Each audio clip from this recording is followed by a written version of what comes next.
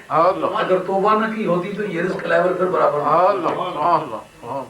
اس سے یہ نتیجہ فوری طور پر اخذ ہوتا ہے کہ جتنی دنیا میں حکمران گزرے ہیں انہوں نے لوگوں کے اندر ڈفرنس آف اوپینین پیدا کر کے آپس میں لڑا کے ڈیوائڈ اینڈ رول کا جو پرنسپل بنا ہے وہ اس یہ آپ کے سامنے جو آیت ہے وَتَقَطَّعُوا أَمْرَهُمْ بَيْنَهُمْ، آپس میں انہوں نے اپنے کام کو ٹکڑے ٹکڑے کر لیا. جیسا کہ آپ کے ملک میں مغلیہ کے دور حکومت میں ایسٹ انڈین کمپنی جو مسالوں کی خریدار بن کے گئی تھی، وہاں دیکھا کہ مسلمان یہاں ہیں بھی فارینرز ہیں، گنتی میں بھی تھوڑے ہیں اور ایک باپ کی اولاد میں سے بھی نہیں ہے. کوئی کالا ہے، کوئی گورا ہے، کوئی لمبا ہے، کوئی ناٹا ہے. کوئی پتلا دبلا ہے، کوئی موٹا ہے، کسی کی ناک چوڑی چپٹی ہے، کسی کی ناک تیکھی ہے، کوئی پاجامہ پہنتا ہے، کوئی تہبند باندھتا ہے، کوئی شلوار پہنتا ہے، مختلف فیشن ہیں، بولیاں بھی مختلف ہیں. تو جن میں اتنا اختلاف پایا جائے ان میں اکٹھ کس طرح پایا جا سکتا ہے؟ ان کا ایک بات لگتی ہے ان میں، یہ سمجھتا ہمارا نبی حاضر و ناظر. ہم اگر آپس میں جدائی اختیار کریں تو ہمارے نبی کو پتہ ہے کہ یہ برا ہے. وہ جس سے ناراض ہو جائے اس کی شفاعت نہیں ہوتی، اس کی قیامت خراب ہو جائے گی. اور کہا ہر مسلمان دوسرے مسلمان کی ہمدردی کرو، آپ سے بھائی ہو. یہ یقین ان کا کہ نبی جو کچھ گزرا وہ بھی جانتا ہے، جو ہو رہا ہے وہ بھی جانتا ہے، جو آئندہ ہوگا وہ بھی جانتا ہے. تو جو کچھ ان کے نبی نے بتایا ہے اس کا انہیں انتظار ہے. اس سے بچنے کی جو تدابیر بتلائی ہیں وہ ان کے اکٹھ کا ذریعہ ہے. قرب قیامت کے جو آثار بتلائیں گے، جب قوم مٹنے پر آئے گی تو ایسا ایسا کرے گی، تو پھر یہ اس سے بچ کے چلتے ہیں کہ ہم نے ویسا نہیں کرنا. اب ان کو اگر منتشر کیا جائے تو کس طرح کیا جائے؟ یہ چیزیں رنگ ان کے پہلے ہی مختلف ہیں، کپڑے پہلے ہی مختلف ہیں، بولیاں پہلے ہی مختلف ہیں، قد قامت پہلے ہی مختلف ہیں، خوراکیں پہلے ہی مختلف ہیں، رہنا سہنا پہلے ہی مختلف ہے. بات کہ صرف ان کا عقیدہ ایک ہے، اس وجہ سے تھوڑے ہو کر بہتوں پر حکومت کر رہے ہیں. کا عقیدے کا جو ان کا محور ہے وہ کون سا؟ کا نبی کریم علیہ السلام کی طرف. اگر سرکار پر ان کا عقیدہ متزلزل کر دیا جائے تو یہ تو ایک دوسرے کے لگتے ہی کچھ نہیں. اس وجہ سے انہوں نے یہ بدعقیدہ قومیں جو انگریز کے آنے کے بعد وہاں پیدا ہوئی ہیں اس کا سبب یہ ہے. نہیں تو آدمی سمجھتا انگریز کو مولوی بننا چاہتا تھا، کوئی مسجدوں پر قبضہ کرنا چاہتا تھا. انہوں نے اس وقت مولانا لوگوں کو برائب کرنے کی ٹرائی کی. اس فنڈ کا نام آپ کے پاکستان میں جو LLB پڑھا جاتا ہے اس کے کانسٹیٹیوشنل ہسٹری میں ہے، اس کا نام ہے ایکلیسیاسٹیکل گرانٹس، مذہبی امدادی فنڈ. جہاں یہ چرچ کو دیا کرتے تھے وہاں انہوں نے مسجدوں کو دیے. جو اسلام کو سرے سے مٹانا ہی چاہتے ہیں وہ مسجدوں کو فنڈ کیوں دیتے؟ وہ دراصل ان کے اس ایمان کی قیمت تھی جن کو وہ خرید کے اپنے سیاسی استعمار میں استعمال کرنا چاہتے تھے. یہ بنیاد تھی اور قرآن مجید نے اس کی طرف اشارہ کیا. اور طاقت جب سارے انبیاء علیہ السلام آئے ہیں اصل میں تو حکمران وہ تھے جن کا دستور آسمانی تھا، جن کا حکومت کرنے سے منشا سوائے رضائے الہی کے کچھ نہیں تھا. جتنی بدعنوانیاں ہوتی ہیں ملکوں میں وہ خود غرضی کی وجہ سے ہوتی ہیں. ایک آدمی اقتدار میں آتا ہے چاہتا آئندہ اقتدار میری اولاد میں جائے، چاہتا ہے میرے دوست محفوظ رہیں، چاہتا ہے میرے دشمن کسی دروازے سے اندر نہ آ جائیں. اس وقت قانون میں ایسے ایکسیپشنز بناتا ہے کہ جس سے دوستوں کو بچایا جائے. چور دروازے رکھے جاتے ہیں اندر لانے کے لیے دوستوں کے لیے، اور غیر اصولی قانون ایسی دفعات قانون میں بناتا ہے کہ دشمنوں کو خواہ وہ حقدار بھی ہوں تو ان کو روکا جائے. یہ باتیں ہیں جو قانون کے اندر برائیاں پیدا کرتی ہیں، دستور کے اندر برائیاں پیدا کرتی ہیں، سوسائٹی میں برائیاں پیدا کرتی ہیں. چونکہ نبی مکمل طور پر بے غرض شخص ہوتا ہے جو نہ کھانے پینے کا مشتاق ہوتا ہے، نہ خواہشات دنیاوی کا مریض ہوتا ہے، نہ ہوس اقتدار کا مریض ہوتا ہے، اللہ کی رضا کا طلبگار ہوتا ہے. اگر بوریے پر آئے تو نبی سوتا رہا ہے، نانے جویں آئے تو نبی کھاتا رہا ہے. موت قبول کرتا ہے لیکن خدا کی رضا کے خلاف کوئی کام نہیں کرتا. یہ وجہ ہے کہ نظام نبوت پرفیکٹ ہے اور غیر نظام نبوت جو ہے وہ کسی طرح پرفیکٹ نہیں ہو سکتا. یہ بنیاد بنی. وَتَقَطَّعُوا أَمْرَهُمْ بَيْنَهُمْ. اب بتاؤ قرآن مجید نے سیاسیات بیان کی ہے یہ نہیں؟ اس کے جو روٹس اس وقت میں نے ہندوستان کا ایک نقشہ بدلایا نا، بیروت میں آپ دیکھیں اس کی بھی یہی صورت ہے. آج سے 60 برس پہلے ایک گھر شیعہ کا نہیں ہے پورے ملک میں، ایک گھر وہابی کا پورے ملک میں نہیں ہے بیروت میں، اور سارے مسلمان ہیں. آج بیروت میں ایک گھر میں 3 4 مذہب ہیں. باپ یہودی ہے، ماں مسلمان ہے، حالانکہ مسلمان کو یہودی سے انکار نہیں ہو سکتا. پتہ چلا پہلے وہ بھی مسلمان ہی تھا، مختلف جگہوں سے فنڈ لینے کے لیے کوئی یہودی بنا، کوئی عیسائی بنا، کوئی. لیکن اب جو مسلمان رہنا چاہتے ہیں ان کو پھر کس نے فنڈ دیا؟ یا وہابیوں نے دیا یا شیعہ نے. اب سنیوں کے پاس تو فنڈ کوئی نہیں. اب سنیت اگر زندہ ہے تو صرف مدینے والی سرکار کے سارے. وہاں امریکن یونیورسٹی بنی ہے. اب اگر امریکہ میں یونیورسٹی بنی ہو پھر تو سمجھ آتی ہے بیروت میں کیوں بنی. بیروت کو کیا تکلیف تھی؟ اب وہ یونیورسٹی درسے جو ہے وہ ایک کرسچینٹی کی نرسری، اس میں تمام پورے ملک میں جتنے اعلیٰ تعلیم یافتہ ہیں سب وہاں کے پڑھے ہوئے. مجھے خود پاکستان میں بیروت کے سروس سے ملاقات کا اتفاق ہوا. میں نے کہا وہ ایک مسلمانوں کا ملک ہے. انہوں نے کہا مسلمانوں کا ملک تو نہیں ہے، وہ تو سیکولر اسٹیٹ ہے، وہ سب کا ہے. جب پوچھا تمہارا نام کیا، تمہارے باپ کا نام، اس کا کرسچن ہے نا، باپ کا بھی مسلمان نام ہے. انہوں نے کہا یہ وہاں لائبرٹی ہے. اس کا مقصد یہ ہے کہ سیاسی مقاصد کے لیے لوگ مذہب چھوڑ کے دوسرے مذاہب کی طرف جا رہے ہیں. تو یہ مذہبی افراتفری پھر ہوئی کیوں؟ سیاسی مقاصد کے لیے. پوری دنیا میں جو مسلمانوں کی عبادت کو ٹکڑے کرنا چاہتے ہیں تو ان کے مکان تو نہیں بدلے، ان کے عقیدے بدلے ہیں. یہ تکلیف ہے جس وجہ سے ہم شور کرتے ہیں عقیدہ مت بدلو. اگر مسلمان رہنا چاہتے ہو، مسلمانوں کی قومی حیثیت کو قائم رکھنا چاہتے ہو، عقیدہ برقرار. سمجھ آئیے بات؟ یہ 20 سال سے سر دھن رہا ہوں تو لوگ سمجھتے شاہ صاحب عقیدے پر بہت زیادہ زور دیتے ہیں، باقی باڈی تو نہیں بدلتے. عقیدہ بدل جائے تو پھر مسلمان نہیں رہتا. اس مقصد کے لیے لوگوں نے یونیورسٹیاں بنائی ہیں، کالجز بنائے ہیں اور کئی چانسز دیے ہیں. اب اس ملک میں آپ دیکھتے ہیں ہر سکول میں، ہر کالج میں، ہر یونیورسٹی میں، اسکول میں شاید میں نہ صحیح کہتا ہوں، میں نے جو کالج دیکھے، یونیورسٹیز دیکھی ہیں، ان میں ہر ایک جگہ اسلامک سینٹر ہے. اب یہ قوم اسلام کو مٹانا ہی چاہتی ہے تو اسلامک سینٹر کیوں ہے؟ اس کی بھی بنیاد یہی ہے. وہ ایک ایسا اسلام اس کو دینا چاہتے ہیں جس کا نام ہی اسلام ہو، باقی کام اسلام سے کچھ ہو. جس میں مرزا جی بھی ایک نبی معاذ اللہ صلی اللہ علیہ وآلہ اس میں وہ مرزا جی کو بھی مسلمان کے نام سے متعارف کرایا جاتا ہے. اسلامک سینٹر اس طرح ہے. اس میں تمام دنیا کے بدعقیدہ لوگ جو کہتے ہیں یہ قرآن مجید اصلی قرآن مجید نہیں ہے. اصلی قرآن مجید وہ تھا جو حضرت علی مرتضیٰ پر لانے کے لیے لایا گیا تھا، لیکن وہ کہیں گم ہی ہو گیا ہے. یہ اصلی قرآن مجید ان کو بھی مسلمان کے نام سے متعارف کرایا ہوں. تو یہ سیاسی مقاصد اس کے پیچھے ہیں جو مسلمان کا عقیدہ خراب کرتے ہیں. اب دیکھیں ایک آدمی نبی پاک علیہ الصلوۃ والسلام کے بارے میں یہ رائے قائم کر لے کہ سرکار کے بعد اگر 2 4 10 نبی بھی آ جائے کوئی فرق نہیں پڑتا. اس میں ویٹ میں فرق آئے گا. اس کے وہ کپڑے جو صبح کے وقت پورے تھے اس وقت اسے نہیں پورے آئیں گے. جس جاب پہ بیٹھ کے کام کرتا تو وہاں سے اسے کوئی نکالے گا. جن روڈوں پر اپنی گاڑی چلاتا ہے منع کرے گا اسے.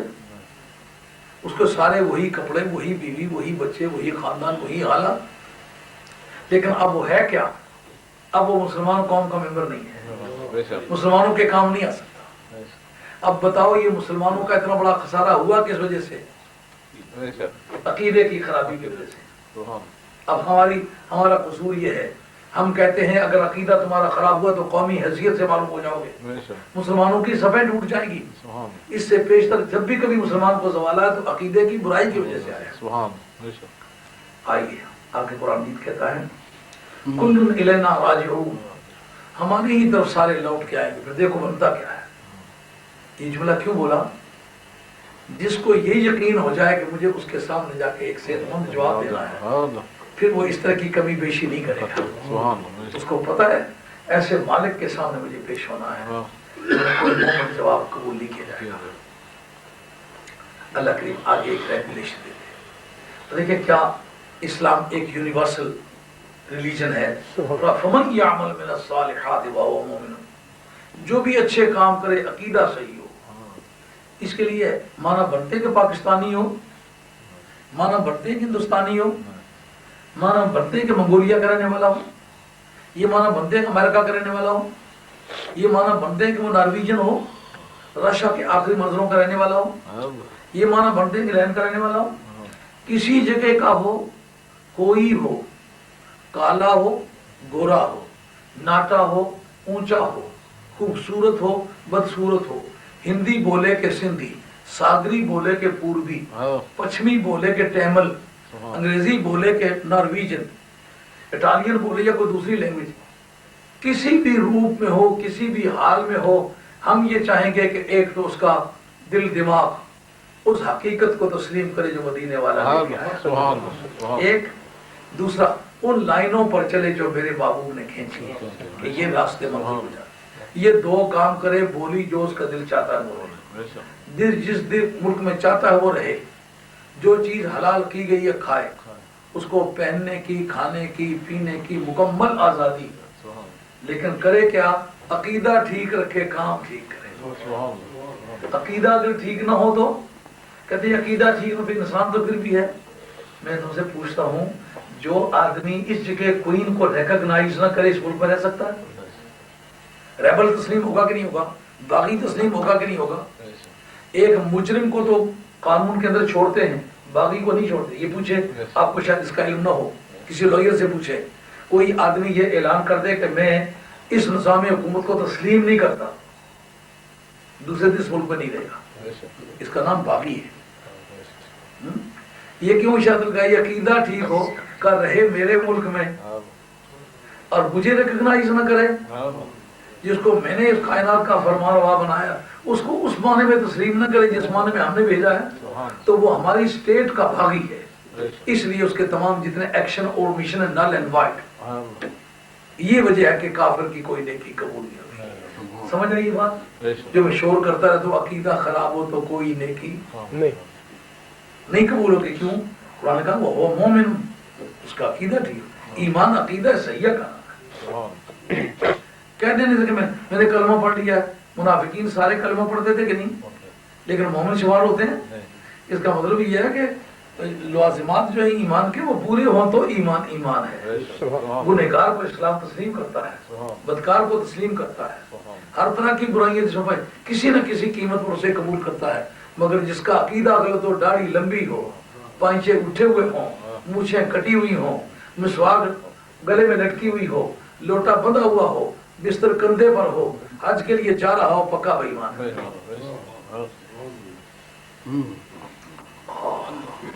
کس کا ایکسپریس پروویژن میں پروردگار نے یہ بات واضح کی، فَمَن يَعْمَلْ مِنَ الصَّالِحَاتِ وَهُوَ مُؤْمِنٌ فَلَا كُفْرَانَ لِسَعْيِهِ۔ جو آدمی عقیدہ صحیح رکھ کے کام ٹھیک کرے، اس کی محنت کو رائگان نہیں جانے دیا جائے گا، اس کی کوششوں کو نظر انداز نہیں کیا جائے گا۔ وَإِنَّا لَهُ كَاتِبُونَ، اور ہم اس کے خود تحریر کرنے والے ہیں۔ حالانکہ ان علیکم لحافظین کراما کاتبین یعلمون ما تفعلون، ایک ہے اصالتاً اور ایک ہے وکالتاً، جیسا کہ قرآن مجید کہتا ہے قل یتوفاکم ملک الموت الذی وکل بکم، تمہیں مارتا ہے ملک الموت، اور دوسرے مقام پر اللہ یتوفی الانفس حین موتها، اللہ مارتا ہے خود جب ان کی موت کا وقت آئے۔ یعنی اس فرشتے کا مارنا رب ہی کا مارنا ہے، کیونکہ رب نے اس کو معمور کیا ہے۔ اب سرکار کا دینا رب کا دینا کہ سرکار نے معمور کیا ہے۔ سرکار کا معلوم کر دینا رب کی طرف سے معلومی ہے، کیونکہ سرکار کو ہی دینے پر لگایا ہوا ہے۔ واللہ یؤتی وانما انا قاسم۔ اب دیکھو یہاں شرک نہیں لازم آیا نا، یہ مولا کریم تو مارتا ہے کہ ملک الموت مارتا ہے؟ ایک آدمی کہا ملک الموت مارتا ہے، ایک میں کہا میں مارتا ہوں۔ اب تو بھی مارتا ہے، یہ بھی مارتا ہے، شرک ہے کہ نہیں؟ میں کہا اگر اپنی طرف سے یہ مارتا ہوتا پھر ہی شرک ہوتا، جب میں نے مارنے کی توفیق سے دی تو پھر شرک نہیں ہے۔ اسی طریقے سے حضور بھی غیب جانتے، رب بھی غیب جانتا ہے، پر شرک کیوں نہیں ہے؟ کہا سرکار اپنے طور پر غیب جانتے ہوتے تو شرک ہوتا، یہ غیب جاننے کی توفیقیں میں نے عطا کی ہیں، اس لیے شرک نہیں۔ رب بھی نور ہے، سرکار بھی نور ہے، اب شرک کیوں نہیں ہے؟ رب خود سے خود نور ہے، سرکار اللہ تعالیٰ کے بنائے ہوئے نور ہیں۔ اگر سرکار اپنے سے خود نور ہوتے پھر شرک ہوتا، اگر رب نے ان کو نور بنایا تو پھر شرک آئے گا۔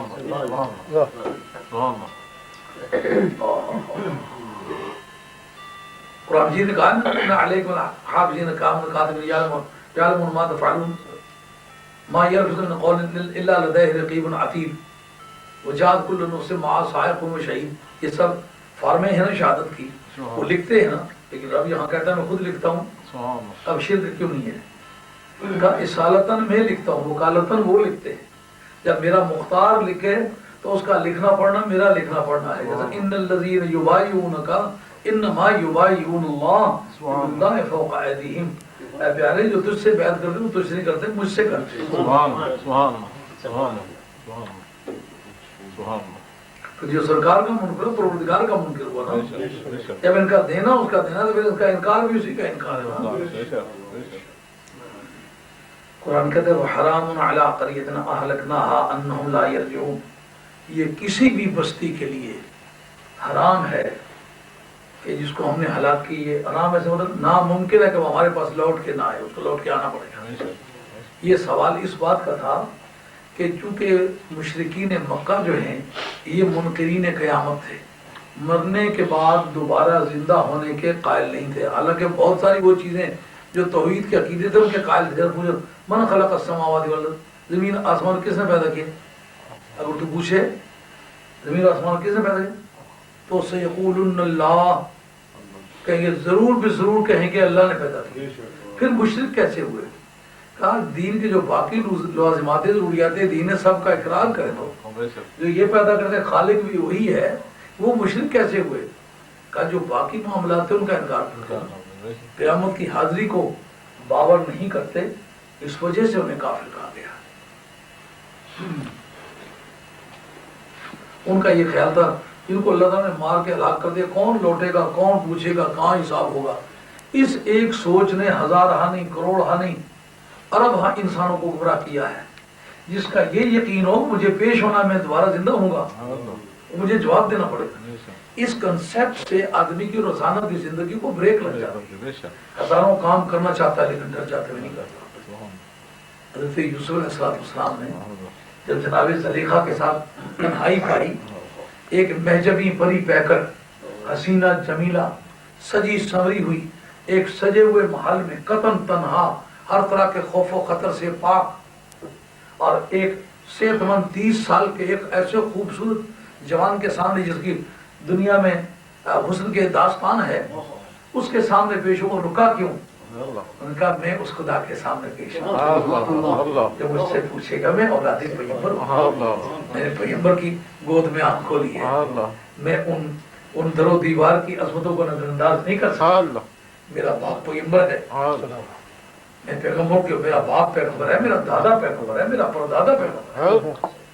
ایسا نہیں کر سکتا. اور وہ پیغمبروں سے کیا عقیدہ ملا ہے کہ کبھی اس کے حضور جواب دیں.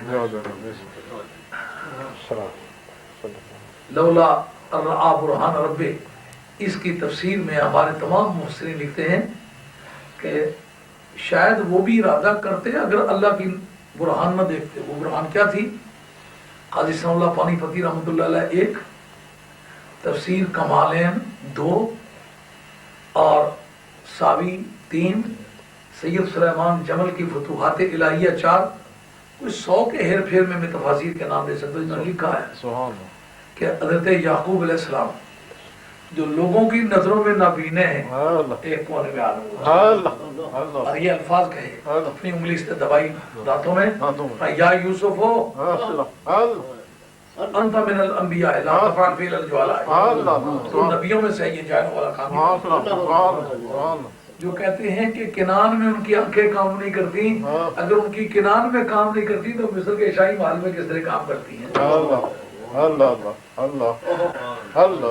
اور لوگ آندے دیکھن کار آندے نین نبی نے اور محبوب آندے دیکھن کار لاٹ والے. لوگوں کی آنکھوں پر پٹی ہے کہ وہ نظر کچھ نہیں آتا، لیکن نبی کی نگاہ دیکھ رہی ہے کہ کون کہاں ہے. پہنچنے والے پہنچے کہ نہ پہنچے. مردانوں کوئی یاد کریں گا اور پھر سوچ لے مرد بگارے کدی نہ ہارے باندھنے شیر. یہ قیامت کی حاضری کا عقیدہ بڑا وزن دار. روزانہ قیامت کو یاد کرو اور تمام اعمال کو زیر نظر لا. اس کو صوفیہ اپنی بولی میں محاسبہ کہتے ہیں. سوتے وقت اپنے اعمال کے نیچے لکیر مار کے نیکیوں اور بدیوں کی پڑتال کر کے الگ 2 فہرستیں بناؤ کہ آج کی تاریخ اگر میں ساتھ میں مر جاؤں تو میرا شمار کن لوگوں میں ہے.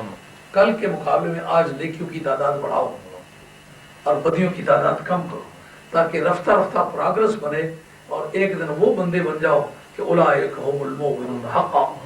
ان کو رب نے کہا سچے مومن یہ لوگ. اللہ کے حتی اذا فتحت یاجوج و ماجوج، یہ لوگ سنبھلیں گے نہیں حتیٰ کہ یاجوج ماجوج کو کھول دیا جائے. یہ یاجوج اور ماجوج یہ 2 برادریاں ہیں انسانی قبائل کی، اور یہ شمال مشرقی علاقوں میں